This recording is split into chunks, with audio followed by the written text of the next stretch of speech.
Hello students, previous class में हमने combination of sales पढ़ लिया है।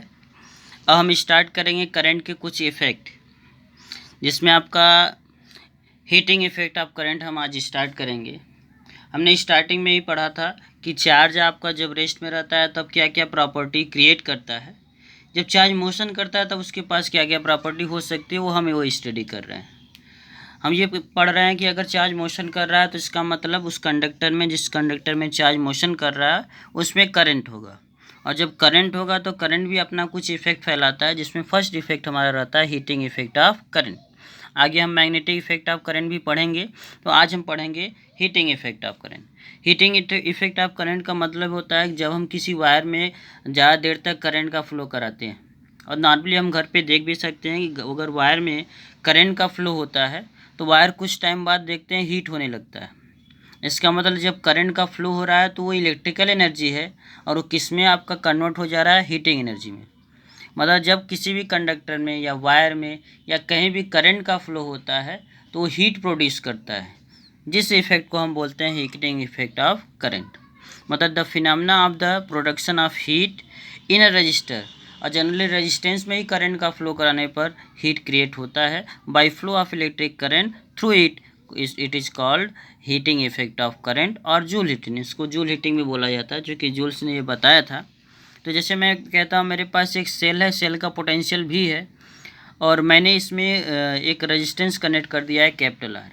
अब जब इसमें करंट का फ्लो इस प्रकार से फ्लो हो रहा है, मान लो ऐसे करंट का फ्लो आ ही जा रहा है, इस प्रकार से इसमें गया, तो होता है क्या, जब करंट किसी रेजिस्टेंस में फ्लो होता है तो उसके जो इलेक्ट्रॉन होते हैं, फ्लो ऑफ इलेक्ट्रॉन रेजिस्टेंस में जाने के बाद बहुत तेज़ी से फ्लो करते हैं।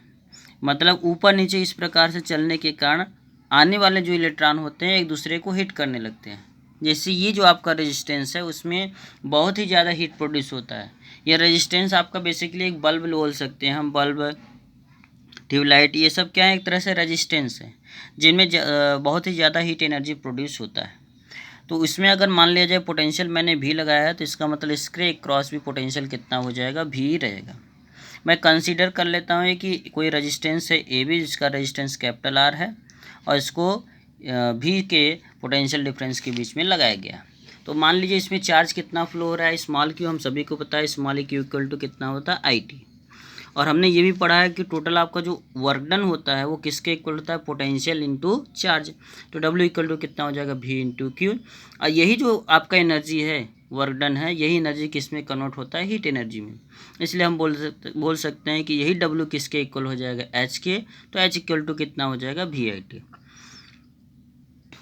अब इसी में हम क्या करते हैं कि भी की वैल्यू, आई की वैल्यू, आर की वैल्यू पुटअप करते हैं। जैसे भी की वैल्यू मैंने पुटअप किया आई इंटू आर, ओम्स लॉ से, तो आई का आई में मल्टीप्लाई आई स्क्वायर आर टी हो गया। और अगर मैं आर की वैल्यू भी अपान आर करता हूँ, यहाँ पे आई की वैल्यू भी अपान आर करता हूँ, तो भी इंटू भी स्क्वायर अपान आर हो गया। तो ऐसे 3 फार्मूले आपके बन गए। ये होता है हीट का फार्मूला, ये जूल में हमने निकाला। अगर कैलोरी में निकालेंगे तो 4.18 का वही क्या कर दिया जाता है, डिवाइड, तो ये आपका क्या आ जाता है, total heat energy in any circuit in which current flow I in time T और बिटवीन पोटेंशियल डिफरेंस कैपिटल भी।